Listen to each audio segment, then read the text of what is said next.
এমন ধরনের কিচেন কিন্তু আমরা প্রিন্টারেস্টে কিন্তু দেখে থাকি। 1 2 3 বিড়ালগুলো, এই বিড়ালগুলোকে কিন্তু এগুলোর মধ্যে ক্রিয়েট করার চেষ্টা করব।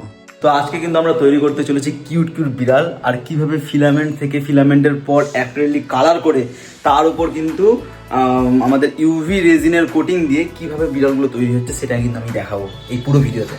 তো এমন ধরনের কিচেন কিন্তু আমরা প্রিন্টারেস্টে কিন্তু দেখে থাকি। দেখতে পাচ্ছ কতটা কিউট লাগে দেখতে। তো এরমই কিউট কিউট কিন্তু কিচেন আমরা তৈরি করব। আমাদের লাগবে হচ্ছে 3D প্রিন্টার আর হচ্ছে ফিলামেন্ট। ফিলামেন্ট আমরা ব্ল্যাকেও প্রিন্ট করব, হোয়াইটেও প্রিন্ট করব, আর কিন্তু এখানে গ্রে কালারও প্রিন্ট করব। অলরেডি বিড়ালের একটা ডিজাইন আছে দেখতে পাচ্ছি এখানে, কিন্তু এটাকে এবার আমরা কিন্তু প্রিন্ট করতে দেবো। তো এটা প্রথমে আমি কালো কালারে বের করব, কালো কালারের, আর এক পিস না, এটাকে আমি 3 পিস করব। সো 1 2 3 তো দেওয়ার পরে কিন্তু এখানে প্রসেসিং শুরু হয়ে যাবে। আমরা এটাকে অন করে নেব। কিন্তু বাম্বু ল্যাব অন হয়ে গেছে দেখতেই পাচ্ছ। আমি এবার একটু বোর্ডটাকে মুছে নেব।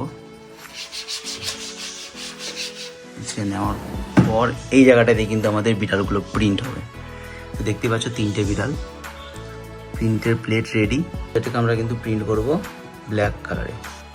ফাইল সেন্ড হচ্ছে, তারপরে কিন্তু এখানে প্রিন্ট প্রসেসিং শুরু হয়ে যাবে। রেডি সাদা আর ছাই রঙের কিন্তু বিড়াল তৈরি করে নিয়েছি। দেখতে পাচ্ছ এখানে কিন্তু কিউট কিউট বিড়ালগুলো রয়েছে। দেখো এগুলো সাদাগুলো কত সুন্দর লাগছে দেখতে।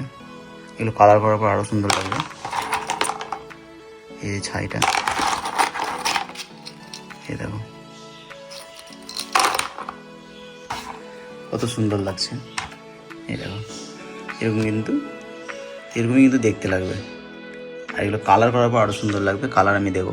এই বিড়ালগুলোকে কিন্তু এগুলোর মধ্যে ক্রিয়েট করার চেষ্টা করব। অ্যাক্রিলিক দিয়ে রং করব, রং করার পর এগুলো কিন্তু সব অ্যাক্রিলিক দিয়ে রং করব। অ্যাক্রিলিক দিয়ে রং করার পর তারপর এর উপর ইউভি রেজিন দেবো।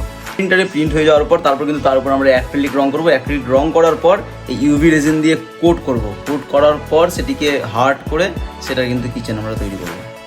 এমনি এখনই কিন্তু এগুলো দেখতে খুবই কিউট লাগছে। আমার তো এখনই খুব ভালো লাগছে। এটা তৈরি হয়ে যাওয়ার পর আরও কতটা সুন্দর লাগবে। এই হোয়াইটগুলো তো বিশেষ করে আরও সুন্দর লাগবে যখন কালার হয়ে যাবে তখন। তো ব্ল্যাকের কিন্তু কমেন্টটা রিসিভ হয়ে গেছে এখানে। একটু পরেই কিন্তু এখানে কিন্তু প্রিন্ট প্রসেসিং চালু হবে। হয়ে যাওয়ার পর এরকমই কিন্তু ব্ল্যাক কালারের ক্যাটগুলো প্রিন্ট হবে। হচ্ছে সানমিনি ইউভিতে, আর এটা দিয়ে হার্ড হতে বেশি সময় লাগে না, 5 মিনিটে হার্ড হয়ে যায়। এখানে কিন্তু এই কালো কালারের বিড়ালগুলো কিন্তু প্রিন্ট হচ্ছে। এখানে প্রিন্ট এখন চলছে। প্রিন্ট হয়ে যাওয়ার পর এগুলো দেখতে কেমন হচ্ছে দেখাবো। এগুলোর মতোই ওটাও কিউট লাগবে কিন্তু দেখতে। এগুলো যেরকম এখানে সাদা আর ছাই কালার আছে, কালোটা কিন্তু প্রিন্ট হচ্ছে অলরেডি। আর বেশিক্ষণ বাকি নেই, 26% হয়ে গেছে। আর 30 মিনিটের মতো কমপ্লিট হয়ে যাবে এটা।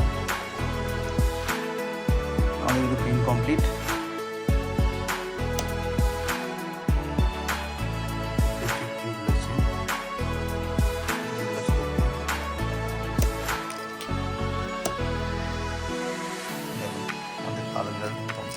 তাহলে আমাদের কিন্তু কালো সাদা ছাই 3 ধরনের বিড়াল কিন্তু হয়ে গেছে। তোমরা দেখতে থাকো, এটা পার্ট 2 আসবে। পার্ট 2 তে কিন্তু আমরা দেখাবো যে কিভাবে কিন্তু আমরা এটাকে কালার করছি, কালার করার পর কিভাবে কিন্তু আমরা এটাকে রেজিন দিচ্ছি, রেজিন দেওয়ার পর কিভাবে হার্ড করছি, সেগুলো কিন্তু সব কিছু দেখাবো। টাটা।